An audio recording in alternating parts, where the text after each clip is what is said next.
ಭಾರತಕ್ಕೆ ಪಾಕಿಸ್ತಾನಕ್ಕಿಂತ ದೊಡ್ಡ ಶತ್ರು ಯಾವುದಾದ್ರು ಅಂತ ಹೇಳಿದ್ರೆ ಅದು ಈ ನಕ್ಸಲ್ ಹೋರಾಟ.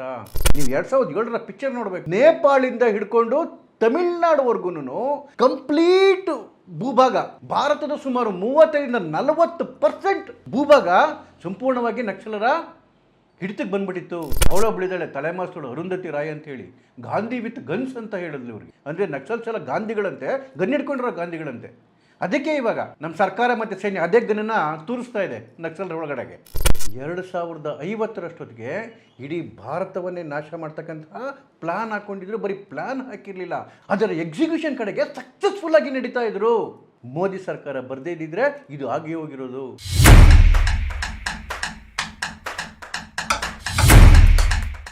ನಮಸ್ತೆ ಸ್ನೇಹಿತರೆ, HN ಲೈವ್ಗೆ ಸ್ವಾಗತ. ನಾನು HN ಚಂದ್ರಶೇಖರ್.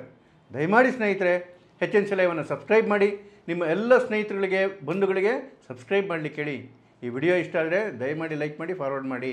ಕಳೆದ ವಾರ ಭಾರತೀಯರಿಗೆಲ್ಲ ಒಂಥರ ಖುಷಿಯಾದಂತಹ ವಾರ.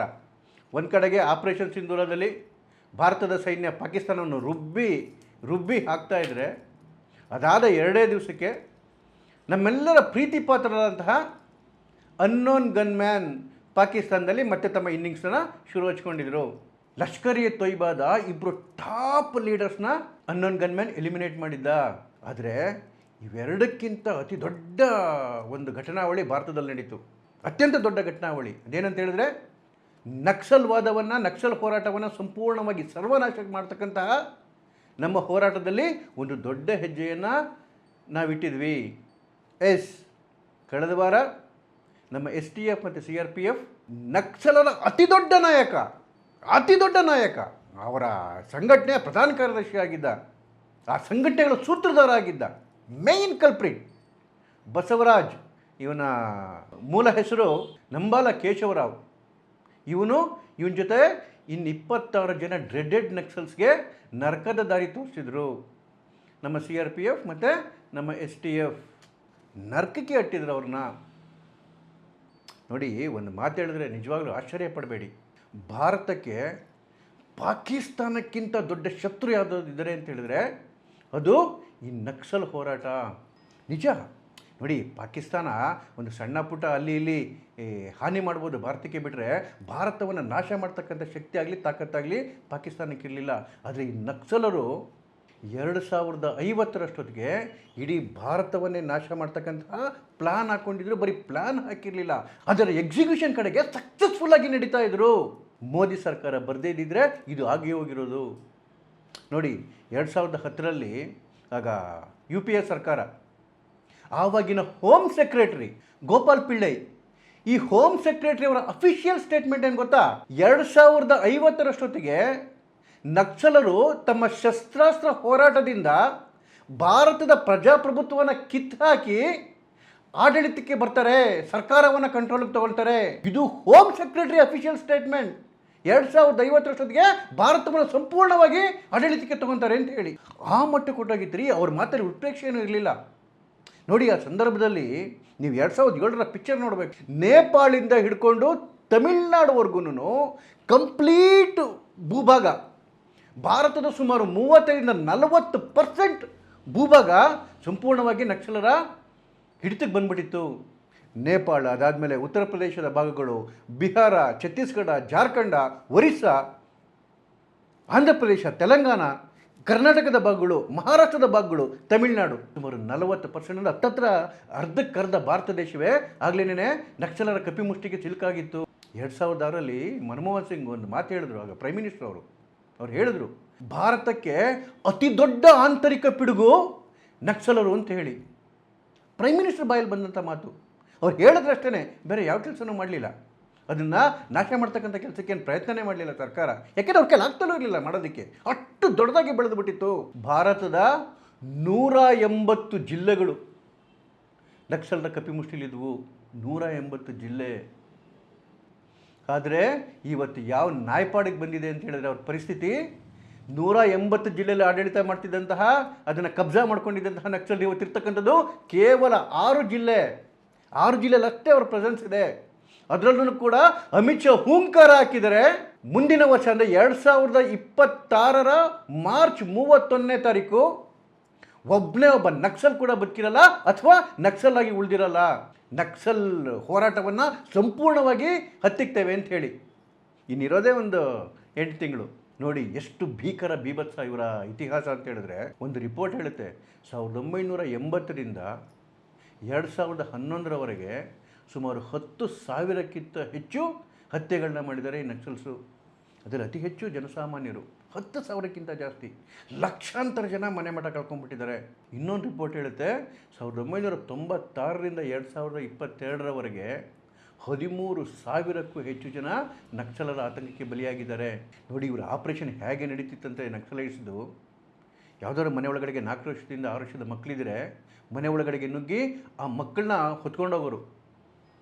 ಹೊತ್ಕೊಂಡೋಗಿ ಅವ್ರಿಗೆ ಆಗ್ಲಿಂದನೇ ಚೆನ್ನಾಗಿ ಬ್ರೈನ್ ವಾಶ್ ಮಾಡಿ ಅವ್ರಿಗೆ ಶಸ್ತ್ರಾಸ್ತ್ರದ ಟ್ರೈನಿಂಗ್ಗಳು ಕೊಟ್ಬಿಟ್ಟು ದೇಶದ ವಿರುದ್ಧ ಹೋರಾಡೋಕ್ಕೆ ಬಿಡೋರು. ಯಾರಾದರೂ ತಂದೆ ತಾಯಿಗಳು ನಮ್ಮ ಮಕ್ಕಳನ್ನ ಎತ್ಕೊಂಡು ಹೋಗ್ಬೇಡಿ ಅಂತೇಳಿ ತಡಿಲಿಕ್ಕೆ ಹೋದರೆ, ನೋಡಿ ಛತ್ತೀಸ್ಗಢಲ್ಲಿ ನಡೆದಿರ್ತಕ್ಕಂಥ ಘಟನೆ ಇದು. 4 ವರ್ಷದ ಒಂದು ಮಗುವನ್ನು ತಾಯಿ ಎದುರುಗಡೆ ಜೀವಂತವಾಗಿ ಹೂತಾಕಿದ್ರು. ಆ ಭಯಕ್ಕೆ ಯಾರೂ ಅವ್ರನ್ನ ತಡೆಯೋಕ್ಕೆ ಹೋಗ್ತಿರ್ಲಿಲ್ಲ. ಅದಕ್ಕೆ ಮನಮೋಹನ್ ಸಿಂಗ್ ಆ ಮಾತು ಹೇಳಿದ್ದು 2006ರಲ್ಲಿ. ಭಾರತದ ಅತಿ ದೊಡ್ಡ ಪಿಡುಗು ನಕ್ಸಲ್ ಹೋರಾಟ ಅಥವಾ ನಕ್ಸಲಿಗರು ಅಂತ ಹೇಳಿ ಅವ್ರು ಹೇಳಿದ್ರಷ್ಟೇನೆ. ಅವ್ರನ್ನ ಮಟ್ಟ ಹಾಕ್ತಕ್ಕಂಥ ಯಾವ ಕೆಲಸನೂ ಅವ್ರು ಮಾಡಲಿಲ್ಲ. ಯಾವಾಗ ನಕ್ಸಲರ ವಿರುದ್ಧ ಸರ್ಕಾರ ಶಸ್ತ್ರಾಸ್ತ್ರ ಎತ್ತೋದಕ್ಕೆ ಹೆದರ್ಕೊತು, ಅವಾಗ ಜನನೇ ಬದುಕೋದಕ್ಕೋಸ್ಕರ ಶಸ್ತ್ರಾಸ್ತ್ರ ಕೈಗೆತ್ಕೊಂಡ್ರು. ನಕ್ಸಲರ ವಿರುದ್ಧ ಹೋರಾಡೋದಕ್ಕೋಸ್ಕರ ಎಲ್ಲ ಕಡೆಗೂ ಹಳ್ಳಿ ಜನಗಳೇ ಒಂದೊಂದು ಸೇನೆಗಳು ಕಟ್ಕೊಂಡ್ರು. ಇಲ್ಲದ್ರೆ ಬದುಕೋಕ್ಕೆ ಆಗ್ತಿರಲಿಲ್ಲ. ಯಾರ ಮನೆಗೆ ನುಗ್ತಾರೆ, ಯಾರನ್ನ ಹೊತ್ಕೊಂಡು ಹೋಗ್ತಾರೆ, ಯಾರನ್ನ ಕೊಲೆ ಮಾಡೋಗ್ತಾರೆ, ಹೇಳೋರು ಕೇಳೋರು ಯಾರೂ ಗತಿ ಇಲ್ದಂಗೆ ಹೋಗಿದೆ. ಕಂಪ್ಲೀಟು ಶಕ್ತಿ ತಾಕತ್ತು ಎಲ್ಲವೂ ಬಂದ್ಬಿಟ್ಟಿತ್ತು ನಕ್ಸಲೈಟ್ಸ್ಗೆ. ಆಧುನಿಕ ಮಿಷಿನ್ ಗನ್ಗಳಿದ್ವು ಅವ್ರ ಹತ್ರ, ಅತ್ಯಾಧುನಿಕ ಶಸ್ತ್ರಾಸ್ತ್ರಗಳಿದ್ವು. ಆಗ ಹಳ್ಳಿಗಳಲ್ಲೂ ಈ ಥರ ಸೈನ್ಯಗಳು ನಿರ್ಮಾಣ ಆದವು. ಬಿಹಾರದಲ್ಲಿ ಭೂಮಿಯಾರ್ಗಳು ರಣವೀರ್ ಸೇನಾ ಅಂತ ನಿರ್ಮಾಣ ಮಾಡಿಕೊಂಡ್ರು. ಯಾದವರು ಲಾರಿಕ್ ಸೇನಾ ಅಂತ ಮಾಡಿಕೊಂಡ್ರು. ಕೂರ್ಮಿಗಳು ಭೂಮಿ ಸೇನಾ ಅಂತ ಮಾಡಿದ್ರು. ಅದೇ ರೀತಿ ಆಂಧ್ರದಲ್ಲೂ ಕೂಡ ಹಳ್ಳಿಗಳಲ್ಲಿ ಜನ ಸೇನೆಗಳನ್ನ ಮಾಡಿಕೊಂಡ್ರು. ಗ್ರೀನ್ ಟೈಗರ್ಸ್, ನಲ್ಲದಂಡು, red tigers, Kakatiya cobras, Tirumala tigers, ಈ ರೀತಿ ಎಲ್ಲ ಭಾಗಗಳಲ್ಲೂ ಸಾವಿರಾರು ಸೈನ್ಯಗಳು ಹಳ್ಳಿಯಲ್ಲಿ ಶುರುವಾಗೋದ್ವು. ಅವರು ನಕ್ಸಲರ ವಿರುದ್ಧ ಹೋರಾಡಕ್ಕೆ ರೆಡಿಯಾಗಿದ್ದರು. ಅಂದರೆ ಏನರ್ಥ? ದೇಶದೊಳಗಡೆನೇ ಆಂತರಿಕ ಯುದ್ಧ ಶುರುವಾಗಿತ್ತು. 2014ರಲ್ಲಿ ಮೋದಿ ಸರ್ಕಾರ ಏನಾದರೂ ಬರದೇ ಇದ್ದಿದ್ರೆ ಗ್ರಾಮಗಳಲ್ಲೂ ಶುರುವಾಗ್ತಿದ್ದಂತಹ ಈ ಆಂತರಿಕ ಯುದ್ಧ ಭಾರತವನ್ನು ನಾಶ ಮಾಡಿಬಿಟ್ಟಿರೋದು. ಭಾರತ ಇನ್ನೊಂದು ರುವಾಂಡ ಆಗಿಬಿಟ್ಟಿರೋದು ರೀ. ಅದಕ್ಕೆ ಹೇಳಿದ್ದು, ಈ ನಕ್ಸಲರ ಟೆರರಿಸಮ್ ಮುಂದೆ ಈವನ್ ಇಸ್ಲಾಮಿಕ್ ಟೆರರಿಸಮ್ ಕೂಡ ಒಂದು ಸಣ್ಣ ಬಚ್ಚ. ಅಷ್ಟು ಬೀಭತ್ಸ ಈ ನಕ್ಸಲರ ಕತೆ. 1 ವರ್ಷಕ್ಕೆ ಸುಮಾರು 140 ಕೋಟಿ ರೂಪಾಯಿ ವಸೂಲಿ ಮಾಡ್ತಿದ್ರು ಜನರಿಗೆ ಎದುರಿಸ್ಕೊಂಡು ಈ ನಕ್ಸಲರು. ಇವ್ರದ್ದೇ ಕೋರ್ಟ್ಗಳಿತ್ತು, ನ್ಯಾಯಾಲಯಗಳಿತ್ತು. ಪ್ರತಿ ವರ್ಷ ಹಲವಾರು ಜನಕ್ಕೆ ಮರಣದಂಡನೆ ಕೊಟ್ಬಿಡೋರು. ಇವ್ರು ಹೇಳಿದ್ದೇ ತೀರ್ಮಾನ. ಈ ರಾಕ್ಷಸರಿಗೆ ಮಾನಸಿಕವಾಗಿ, ಹಣಕಾಸಾಗಲಿ, ಶಸ್ತ್ರಾಸ್ತ್ರಗಳನ್ನಾಗಲಿ ಸಪ್ಲೈ ಮಾಡ್ತಾ ಇದ್ದಿದ್ದು ನಗರಗಳಲ್ಲಿ ಬುದ್ಧಿಜೀವಿಗಳ ಮುಖವಾಡ ಹಾಕೊಂಡು ಕೂತಿದವಲ್ಲ ಅರ್ಬನ್ ನಕ್ಸಲ್ಗಳು. ಮೂವಿಗಳು ಬಂದ್ಬಿಡ್ತೀರಿ ಇವ್ರನ್ನ ಗ್ಲೋರಿಫೈ ಮಾಡಿಕೊಂಡು. ಚಮ್ಕೋ, ಹಜಾರೋ ಕಾಯಿಷೆ ಮೂವಿಗಳು ಬಂದವು ಇವನ್ನ ಗ್ಲೋರಿಫೈ ಮಾಡಿ. ಈ ನಕ್ಸಲ್ಗಳ ಮೇಲೆ ಬುಕ್ಗಳನ್ನ ಬರೆದ್ರು ಈ ಬುದ್ಧಿಜೀವಿಗಳು. ಯೂನಿವರ್ಸಿಟಿ ಪ್ರೊಫೆಸರ್ಗಳು ಎಲ್ಲ ಇವ್ರನ್ನ ಕ್ರಾಂತಿಕಾರಿಗಳು ಅಂತ ಕರೆದ್ರು. ನೀವೊಂದು ಇಂಟರ್ವ್ಯೂ ನೋಡಬೇಕು, ಅವ್ನು ಕನಯ್ಯ ಕುಮಾರ್ ಕೆಲವು ವರ್ಷದ ಹಿಂದೆ ಕೊಟ್ಟಿದ್ದು. ಅದರಲ್ಲಿ ಅವ್ನು ಹೇಳ್ತಾನೆ, ಯಾರು ಈ ನಕ್ಸಲ್ ಹೋರಾಟ ಮಾಡ್ತಾ ಪ್ರಾಣ ಕೊಟ್ಟಿದ್ದಾರಲ್ಲ ನನ್ನ ನಕ್ಸಲೀಯ ಬ್ರದರ್ಗಳು, ಇವರೆಲ್ಲ ಹುತಾತ್ಮರು. ಯಾರು ಇವ್ರನ್ನ ಸಾಯಿಸಿದಾರಲ್ಲ ಅವ್ರ ಮೇಲೆ ಯುದ್ಧ ಸಾರಬೇಕು ಅಂತ ಹೇಳಿ. ನಕ್ಸಲರು ಹುತಾತ್ಮರಂತೆ, ಯಾರು ಅವ್ರನ್ನ ಸಾಯಿಸಿದಲ್ಲ ನಮ್ಮ ಸೇನೆ, ನಮ್ಮ ಪೊಲೀಸರು ಇವ್ರ ಮೇಲೆ ಯುದ್ಧ ಸಾರಬೇಕಂತೆ. ಇಂಥ ರಾಸ್ಗಳು ಇವತ್ತು ಬದುಕಿದ್ದಾರೆ ನಮ್ಮ ಕಣ್ಮುಂದೆ. ನಕ್ಸಲರು ಏನಾದರೂ ಪೊಲೀಸ್ನ ಅಥವಾ CRPF ಸೈನ್ಯದವ್ರನ್ನ ಸಾಯಿಸಿದ್ರೆ ಯೂನಿವರ್ಸಿಟಿಗಳಲ್ಲಿ ಸೆಲೆಬ್ರೇಷನ್ ಆಗೋದ್ರಿ. ನೋಡಿ, ಆ ದಾಂತೆವಾಡದಲ್ಲಿ ಒಂದು ದೊಡ್ಡ ಅಟ್ಯಾಕ್ ಮಾಡಿ ತುಂಬ ಜನ CRPF ಯೋಧರುಗಳು ತೀರೋದ್ರಲ್ಲ, ಆಗ JNUನಲ್ಲೂ ಕೂಡ ಸೆಲೆಬ್ರೇಷನ್ ನಡೆದಿತ್ತು. 2010ರಲ್ಲಿ ಆಗ UPA ಸರ್ಕಾರದ ಪ್ರಭಾವಿ ಸಚಿವ P. ಚಿದಂಬರಂ ಅವರೊಂದು ಮಾತು ಹೇಳ್ತಾರೆ, ನಕ್ಸಲ್ವಾದನ ಕೊನೆಗಾಣಿಸೋದಕ್ಕೆ ನಮಗೆ ಬುದ್ಧಿಜೀವಿಗಳೇ ಅಡ್ಡಿಯಾಗಿದ್ದಾರೆ ಅಂತ ಹೇಳಿ. ಇವತ್ತು ಅವ್ರು ಕಾಂಗ್ರೆಸ್ ಪಕ್ಷದಲ್ಲಿನ ಅತಿ ದೊಡ್ಡ ನಾಯಕರುಗಳು ಕೂಡ ನಕ್ಸಲ್ಗೆ ಸಪೋರ್ಟ್ ಮಾಡ್ಕೊಂಡು ನಿಂತಿದ್ದಾರೆ. ಆ ಟೈಮಲ್ಲಿ ನಕ್ಸಲರು ಎಷ್ಟು ಕೊಬ್ಬಿದ್ರು ಅಂದರೆ ಪ್ರಧಾನಮಂತ್ರಿ ನರೇಂದ್ರ ಮೋದಿಯವರ ಹತ್ಯೆಗೆ ಸ್ಕೆಚ್ ಹಾಕಿದರು. ಆ ಮಟ್ಟಕ್ಕೆ ಕೊಬ್ಬಿ ನಿಂತಿದ್ದವರು ಇವತ್ತು ನಿರ್ನಾಮ ಆಗೋಗ್ತಾ ಇದ್ದಾರೆ. ಅದಕ್ಕೇನೆ ಈ ಅರ್ಬನ್ ನಕ್ಸಲ್ಸ್ಗಳಿಗೆ ಹೊಟ್ಟೆಲೆಲ್ಲ ತಳಮಳ ಶುರುವಾಗೋಗ್ಬಿಟ್ಟಿದೆ. ಮೊನ್ನೆ ನೋಡಿ ಅವನು ಬಸವರಾಜರಿಗೆ ಎಲಿಮಿನೇಟ್ ಮಾಡಿದಾಗ ನೀವು CPIMLದು ಟ್ವೀಟ್ ನೋಡಬೇಕಿತ್ತು. ಹೇಗ್ರಿ ಹೊಡೆದ್ರು ಅವ್ರನ್ನ, ಅವ್ರ ಕ್ರಾಂತಿಕಾರಿಗಳು ಹೋರಾಟ ಮಾಡ್ತಿದ್ದವರು, ಹಕ್ಕಿಗೋಸ್ಕರ ಹೋರಾಟ ಮಾಡ್ತಿದ್ದವರು ಅಂತೇಳಿ. ಅವ್ರನ್ನ D. ರಾಜಾ ರಾಜ್ಯಸಭಾ ಮೆಂಬರ್ ಬೇರೆ, ಜನರಲ್ ಸೆಕ್ರೆಟರಿ ಲೆವೆಲಲ್ಲಿ ಇದ್ದಂಥವನ್ನ ಹೇಗ್ರಿ ಹೊಡೆದ್ರಿ. ಅದು ಎನ್ಕ್ವೈರಿ ಆಗಬೇಕು ಅಂತ ಹೇಳ್ತಾನೆ. ನಕ್ಸಲ್ಗಳ ಕಥೆ ಎಲ್ಲ ಮುಗಿಲಿ ಮುಂದಿನ ವರ್ಷ 31 ವರ್ಷದಿಗೆ. ನೆಕ್ಸ್ಟ್ ಇರ್ತಕ್ಕಂಥದ್ದು ಈ ಅರ್ಬನ್ ನಕ್ಸಲ್ಸ್ಗೆ ಮಾರಿ ಹಬ್ಬ. ಆ ಕಾರೆಗುಟ್ಟ ಇನ್ಸಿಡೆಂಟ್ ಆದಮೇಲೆ ಕಳೆದ ವಾರ ನೋಡಿ, ಕಾರೆಗುಟ್ಟ ಅಂದರೆ ಅದನ್ನು ಒಂದು ದೊಡ್ಡ ಫೋರ್ಟ್ ಮಾಡ್ಕೊಂಬಿಟ್ಟಿದ್ರು, ಕೋಟೆ ಮಾಡ್ಕೊಂಬಿಟ್ಟಿದ್ರು. ಅದರೊಳಗಡೆ ಯಾರೂ ಹೋಗೋಕ್ಕಾಗ್ತಿರ್ಲಿಲ್ಲ. ಅಲ್ಲೆಲ್ಲ ದೊಡ್ಡ ಕಾಡದು, ದೊಡ್ಡ ಕಾಡಿನ ಪ್ರದೇಶ ಅದು. ಅಲ್ಲಿ ಶಸ್ತ್ರಾಸ್ತ್ರಗಳು, ಅವ್ರ ಹೆಡ್ ಕ್ವಾರ್ಟರ್ಸು ಎಲ್ಲವೂ ಅಲ್ಲೇದಿದ್ದು. ಅಲ್ಲೇ ನುಗ್ಗಿ ಈ ಬಸವರಾಜನ ಹೊಡೆದಾಕಿದ್ದು CRPF ಮತ್ತು STF. ಆ ಘಟನೆ ಆದಮೇಲೆ ವೈರ್ ಅಂತ ಒಂದು ಕಿತ್ತೋಗಿರೋ ಒಂದು ಜರ್ನಲ್ ಬರುತ್ತೆ. ಅದರಲ್ಲಿ ಆ ನಕ್ಸಲ್ವಾದವನ್ನು ಅವ್ರನ್ನೆಲ್ಲ ಗ್ಲೋರಿಫೈ ಮಾಡಿ ಒಂದು ದೊಡ್ಡ ಆರ್ಟಿಕಲೇ ಬಂತು. ಅವಳೊಬ್ಬಳಿದ್ದಾಳೆ ತಲೆಮಾಸ್ತಳು ಅರುಂಧತಿ ರಾಯ್ ಅಂತೇಳಿ, ಗಾಂಧಿ ವಿತ್ ಗನ್ಸ್ ಅಂತ ಹೇಳಿದ್ಲು ಇವ್ರಿಗೆ. ಅಂದರೆ ನಕ್ಸಲ್ಸ್ ಎಲ್ಲ ಗಾಂಧಿಗಳಂತೆ, ಗನ್ ಹಿಡ್ಕೊಂಡಿರೋ ಗಾಂಧಿಗಳಂತೆ. ಅದಕ್ಕೆ ಇವಾಗ ನಮ್ಮ ಸರ್ಕಾರ ಮತ್ತು ಸೈನ್ಯ ಅದೇ ಗನ್ನನ್ನು ತೂರಿಸ್ತಾ ಇದೆ ನಕ್ಸಲ್ರ ಒಳಗಡೆಗೆ. ಈಗ ನಮಗೆ ಕಾಡ್ತಕ್ಕಂಥ ದೊಡ್ಡ ಪ್ರಶ್ನೆ ಏನು ಅಂತ ಕೇಳಿದ್ರೆ, 2014ರವರೆಗೆ ಅಷ್ಟು ಬೃಹದಾಕಾರವಾಗಿ ಬೆಳೆದುಬಿಟ್ಟಿದ್ರು. ಆ ಸರ್ಕಾರವೂ ಕೂಡ ಅವ್ರ ಮುಂದೆ ಮಂಡಿಯೂರು ಬಿಟ್ಟಿತ್ತು, ಏನೂ ಮಾಡೋಕ್ಕಾಗ್ತಿರ್ಲಿಲ್ಲ. ಇವಾಗ ಅದು ಹೇಗೆ ಸಾಧ್ಯ ಆಯಿತು ಮೋದಿ ಸರ್ಕಾರದಲ್ಲಿ ಅಂತ ಹೇಳಿ. ಇದಕ್ಕೆ 4 ಪ್ರಮುಖ ಅಂಶಗಳು ಸ್ನೇಹಿತರೆ. ಮೊದಲನೇದು, ಈ ನಕ್ಸಲರ ಮೇಲೆ ಸರ್ಕಾರದ ರೂತ್ಲೆಸ್ ಅಪ್ರೋಚ್, ಸರ್ವನಾಶ ಮಾಡಬೇಕು ಅಂತ ಡಿಸೈಡ್ ಮಾಡೇ ನುಗ್ಗಿತ್ತು ಸರ್ಕಾರ. ಯಾವ ಕಾರಣಕ್ಕೂ ಅವ್ರನ್ನ ಬಿಡಬಾರ್ದು ಅಂತೇಳಿ. ಎರಡನೇದು, ಈ ನಕ್ಸಲನ್ನು ಸಂಹಾರ ಮಾಡೋದಕ್ಕೆ STFಗೆ ಮತ್ತು CRPFಗೆ ಸ್ಪೆಷಲ್ ಟ್ರೈನಿಂಗು ಮತ್ತು ಸ್ಪೆಷಲ್ ಅಮ್ಯುನಿಷನ್ಗಳು, ಶಸ್ತ್ರಾಸ್ತ್ರಗಳನ್ನ ಸಪ್ಲೈ ಮಾಡಿದ್ರು. ಯಾಕೆ ಅಂತ ಹೇಳಿದ್ರೆ, ನಕ್ಸಲ್ಸ್ಗಳು ಅಡುಗೆ ಕೂತ್ಕೊಳ್ಳೋದು ದಟ್ಟ ಕಾಡೊಳಗಡೆಗೆ, ಯಾವುದೋ ಬೆಟ್ಟಗಳ ಮಧ್ಯದೊಳಗಡೆಗೆ. ಅಲ್ಲಿ ರಸ್ತೆ ಇರಲ್ಲ, ಅಲ್ಲಿ ಹೋಗ್ಬರಿಕೆ ವ್ಯವಸ್ಥೆಗಳಿರಲ್ಲ. ಮೊದಲೇ 10 ವರ್ಷಗಳಿಂದ ಎಲ್ಲ ರೆಡಿ ಮಾಡಿಕೊಂಡು ಕೋಟೆ ಕಟ್ಕೊಂಡ್ಬಿಟ್ಟಿರ್ತಾರೆ. ಅಂಥ ಕಡೆಗೆ ಗೆರಿಲ್ಲಾ ವಾರ್ತರ ಹೋಗಿ ನುಗ್ಗಿ ಮಾಡೋದಕ್ಕೆ ಸ್ಪೆಷಲ್ ಟ್ರೈನಿಂಗ್ ಬೇಕಾಗುತ್ತೆ, ಸ್ಪೆಷಲ್ ಅಮ್ಯುನಿಷನ್ಗಳು ಬೇಕು. ನೋಡಿ, ಅವನು ಬಸವರಾಜ್ ಮೊನ್ನೆ ನರ್ಕಕ್ಕೆ ಹೋದ್ನಲ್ಲ, ಅವನ ಹತ್ರ AK-47 ಗನ್ನಿತ್ತಂತೆ. ಅವನ ಸುತ್ತ 7 ಜನ ಕಮಾಂಡರ್ಗಳಿದ್ರಂತೆ ಅವನಿಗೆ ಕಾವಲು ಕಾಯೋದಕ್ಕೆ, ಅತ್ಯಾಧುನಿಕ ಮಿಷಿನ್ ಗನ್ಗಳು. ಅಂತಹ ಟೆರೈನ್ ಒಳಗಡೆ ಹೋಗಿ ಅವ್ರ ವಿರುದ್ಧ ಹೋರಾಡಬೇಕು ಅಂತ ಹೇಳಿದ್ರೆ ಅದಕ್ಕೆ ಸ್ಪೆಷಲ್ ಟ್ರೈನಿಂಗು ಬೇಕು, ಎಕ್ವಿಪ್ಮೆಂಟ್ಗಳು ಬೇಕು, ಶಸ್ತ್ರಾಸ್ತ್ರಗಳು ಬೇಕು. ಇದನ್ನು ಸಪ್ಲೈ ಕೊಡ್ತಕ್ಕಂಥ ಕೆಲಸವನ್ನು ಭಾರತ ಸರ್ಕಾರ ಮಾಡ್ತು. ಮೂರನೇದು ಮತ್ತು ಭಾಳ ದೊಡ್ಡದು, ನಕ್ಸಲ್ ಅಫೆಕ್ಟೆಡ್ ಏರಿಯಾಗಳೇನಿತ್ತಲ್ಲ, ಇದರಲ್ಲಿ ದೊಡ್ಡ ಮಟ್ಟದ ಡೆವಲಪ್ಮೆಂಟ್ ಮಾಡಿದ್ದು ಸರ್ಕಾರ. ಆ ಹಳ್ಳಿಗಳಿಗೆ ರಸ್ತೆಗಳಿರಲಿಲ್ಲ, ಕರೆಂಟ್ ಇರಲಿಲ್ಲ, ಕುಡಿಯೋ ನೀರಿನ ವ್ಯವಸ್ಥೆಗಳಿರಲಿಲ್ಲ, ಅಲ್ಲಿ ಜನಕ್ಕೆ ಬದುಕೋದಕ್ಕೆ ಏನು ವ್ಯವಸ್ಥೆಗಳಿರಲಿಲ್ಲ. ಅದನ್ನು ಮಾಡ್ತಕ್ಕಂಥ ಕೆಲಸವನ್ನು ಮೋದಿಯವರ ಸರ್ಕಾರ ಮಾಡ್ತು. ಅಲ್ಲಿನ ಜನಗಳಿಗೆ ಉದ್ಯೋಗ ಸಿಕ್ತು, ರಸ್ತೆಗಳ ನಿರ್ಮಾಣ ಆದವು, ಎಲೆಕ್ಟ್ರಿಸಿಟಿ ಬಂತು ಅವ್ರ ಮನೆಗೆಲ್ಲನೂ. ನೋಡಿ, ಒಂದು ಉದಾಹರಣೆಗೆ ಮಹಾರಾಷ್ಟ್ರದಲ್ಲಿ ಗಡ್ಚಿರೋಲಿ ಅಂತೇಳಿ ಒಂದು ಹಳ್ಳಿ ಇದೆ, ಗ್ರಾಮ ಇದೆ, ತುಂಬ ನಕ್ಸಲ್ ಎಫೆಕ್ಟೆಡ್ ಏರಿಯಾ. ಇದರಲ್ಲಿ ಸ್ವಾತಂತ್ರ್ಯ ಬಂದ ಮೇಲೆ ಮೊದಲನೇ ಬಾರಿಗೆ ರಸ್ತೆ ನಿರ್ಮಾಣ ಆಗಿದೆ. ಈಗ ಮೊದಲನೇ ಬಾರಿಗೆ ಅಲ್ಲಿನ ಜನ ಬಸ್ ನೋಡಿದ್ದಾರೆ. ಇವತ್ತು ರಸ್ತೆಗಳ ನಿರ್ಮಾಣ ಆಗ್ತಾ ಇದೆ, ಡೆವಲಪ್ಮೆಂಟ್ ವರ್ಕ್ ಆಗ್ತಿರೋದ್ರಿಂದ ಅಲ್ಲಿನ ಲೋಕಲ್ಸ್ ಏನಿದ್ದಾರೆ ಅವರು ನಕ್ಸಲ್ಸ್ಗೆ ಸಪೋರ್ಟ್ ಮಾಡೋದು ಬಿಟ್ಟಿದ್ದಾರೆ, ಸರ್ಕಾರದ ಜೊತೆ ನಿಲ್ತಾ ಇದ್ದಾರೆ. ಆ ನಕ್ಸಲ್ಸಿಗೆ ಬೇಕಾದಂಥ ಸಪ್ಲೈ ಚೈನ್ ಕಟ್ಟಾಗಿದೆ.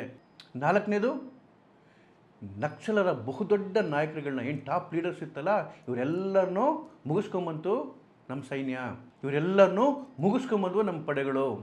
ಸರ್ಕಾರದ ಭಾಳ ದೊಡ್ಡ ನಿರ್ಧಾರ ಇದು. ಯಾವಾಗ ಟಾಪ್ ಲೀಡರ್ಸೇ ಎಲಿಮಿನೇಟ್ ಆಗೋದ್ರು, ಅಲ್ಲಿನ ಕಾಡರ್ಗಳಿಗೆ ಮಾನಸಿಕವಾಗಿ ಕುಗ್ಗೋದ್ರು ಅವರು. ಅವ್ರ ಮುಂದೆ 2 ಆಪ್ಷನ್ ಉಳಿದಿದ್ದು, ಇಲ್ಲ ಹೋಗಿ ಸರೆಂಡರ್ ಆಗಬೇಕು, ಇಲ್ಲ ಸಾಯಬೇಕು. ನೋಡಿ, ಕೆಲವು ದಿನದ ಹಿಂದೆ ಛತ್ತೀಸ್ಗಢಲ್ಲಿ ಏನು ಸುಮಾರು 42 ಜನ ನಕ್ಸಲೈಟ್ಸ್ನ ಹೊಡೆದಾಕಿತ್ತು ನಮ್ಮ ಪಡೆಗಳು. ಅದಾದ 4 ದಿವಸಕ್ಕೆ ಇಡೀ ಆ ಕಾರಗುಡ್ಡ ಕಂಪ್ಲೀಟ್ ಹಿಲ್ಸ್ನೇ ಕ್ಯಾಪ್ಚರ್ ಮಾಡ್ಕೊಂಬಿಟ್ರು ನಮ್ಮ CRPF ಮತ್ತು ನಮ್ಮ STF. ಕಾರಗುಡ್ಡ ಅವ್ರದೊಂಥರ ಕ್ಯಾಪಿಟಲ್ ಸಿಟಿ ಇದ್ದಂಗಿತ್ತು ಅವ್ರ ಆಕ್ಟಿವಿಟಿಗಳಿಗೆ. ಅಲ್ಲಿ ಕರೆಕ್ಟಾಗಿತ್ತು, ದೊಡ್ಡ ಕಾಡುಗಳು, ದಟ್ಟವಾದ ಟೆರೈನು, ರಸ್ತೆಗಳಿಲ್ಲ, ಗುಡ್ಡಗಳು ಎಲ್ಲ ಕಡೆಗೂ. ನೋಡಿ, ಈ ಸರ್ಕಾರದ ಈ ಎಲ್ಲ ಚಟುವಟಿಕೆಗಳಿಂದ ಮತ್ತು ನಮ್ಮ ಪಡೆಗಳ ಧೀರೋತ್ಥಾನ ಕೆಲಸದಿಂದ 180 ಜಿಲ್ಲೆಗಳನ್ನು ಕಪಿಮುಷ್ಟಿಲಿ ಇಟ್ಕೊಂಡಿದ್ದಂತಹ ನಕ್ಸಲರು ಇವತ್ತು ಕೇವಲ 6 ಜಿಲ್ಲೆಗೆ ಸೀಮಿತ ಆಗಿದ್ದಾರೆ. ಪಶುಪತಿಯಿಂದ ತಿರುಪತಿವರೆಗೆ ನಾವು ಕಾರಿಡಾರ್ ಮಾಡ್ಕೊಂಡಿದ್ದೀವಿ, ಕಂಟ್ರೋಲ್ ಮಾಡ್ಕೊಂಡಿದ್ದೀವಿ ಅಂತೇಳಿ ಹೆಮ್ಮೆಯಿಂದ ಹೇಳ್ಕೊತಿದ್ರು. ಪಶುಪತಿ ಇರೋದು ಕಠ್ಮಂಡು ಹತ್ರ, ನೇಪಾಳದಲ್ಲಿ. ಅಲ್ಲಿಂದ ದಕ್ಷಿಣದ ಭಾರತದ ತಿರುಪತಿ ತನಕ ಅಷ್ಟು ದೊಡ್ಡ ಭೂಪ್ರದೇಶವನ್ನು ನಾವು ಕಂಟ್ರೋಲ್ ಮಾಡಿದ್ದೀವಿ ಅಂತ ಹೆಮ್ಮೆಯಿಂದ ಹೇಳ್ಕೊಳ್ಳೋರು ಇವತ್ತು ಕೇವಲ 6 ಜಿಲ್ಲೆಗೆ ಸೀಮಿತ ಆಗಿದ್ದಾರೆ. ಅಲ್ಲೂ ಕೂಡ ಎಷ್ಟು ದಿನ ಲೈಫ್ ಇರೋದು? ಇನ್ನು ಒಂದು 7-8 ತಿಂಗಳಷ್ಟೇ. ನೀವು ನನ್ನನ್ನೇನಾದರೂ ಪರ್ಸನಲಾಗಿ ಕೇಳಿದ್ರೆ ಮೋದಿ ಸರ್ಕಾರದ ಅತಿ ದೊಡ್ಡ ಯಶಸ್ಸು, ದೊಡ್ಡ ಸಾಧನೆ ಏನು ಅಂತ ಹೇಳಿದ್ರೆ ನಿಜವಾಗ್ಲೂ ಈ ನಕ್ಸಲರನ್ನು ಹೊಸಕಿ ಹಾಕಿದ್ದು. ಇಲ್ಲದಿದ್ದರೆ ನಮ್ಮ ದೇಶ ಇನ್ನೊಂದು ರುವಾಂಡ ಆಗ್ಬಿಡೋದ್ರಿ. ಚಾನ್ಸೇ ಇರಲಿಲ್ಲ ಈ ದೇಶವನ್ನು ಸೇವ್ ಮಾಡೋದಕ್ಕೆ. ಆ್ಯಕ್ಚುಲಾಗಿ ಹೇಳಬೇಕು ಅಂತ ಹೇಳಿದ್ರೆ ನಮ್ಮ ದೇಶದ ಅತಿ ದೊಡ್ಡ ಯುದ್ಧ ಇದು, ಅತಿ ದೊಡ್ಡ ಯುದ್ಧ. ಯಾಕೆ ಅಂತ ಹೇಳಿದ್ರೆ ಆ ನಕ್ಸಲ್ಗಳ ಹಿಂದೆ ಸಪೋರ್ಟಿಗೆ ನಿಂತಿದ್ದು ಚೈನಾ. ಹಣ ಸಪ್ಲೈ ಮಾಡೋದು, ಅಮ್ಯುನಿಷನ್ ಸಪ್ಲೈ ಮಾಡೋದು, ಟ್ಯಾಕ್ಟಿಕ್ಸ್ಗಳನ್ನ ಹೇಳ್ಕೊಡೋದು. ಭಾರತ ಇವತ್ತು ಯಶಸ್ವಿಯಾಗಿ ಆ ಬೆಂಕಿಯನ್ನು ನೆನೆಸಿದೆ. ಅದೇ ಬೆಂಕಿಯಿಂದ ಅವ್ರದ್ದೇ ಸಂಹಾರ ಮಾಡಿದೆ. Hats off to Amit Shah, hats off to Narendra Modi, hats off to STF and CRPF. ಜೈ ಹಿಂದ್, ಒಂದೇ ಮಾತರಂ, ನಮಸ್ಕಾರ.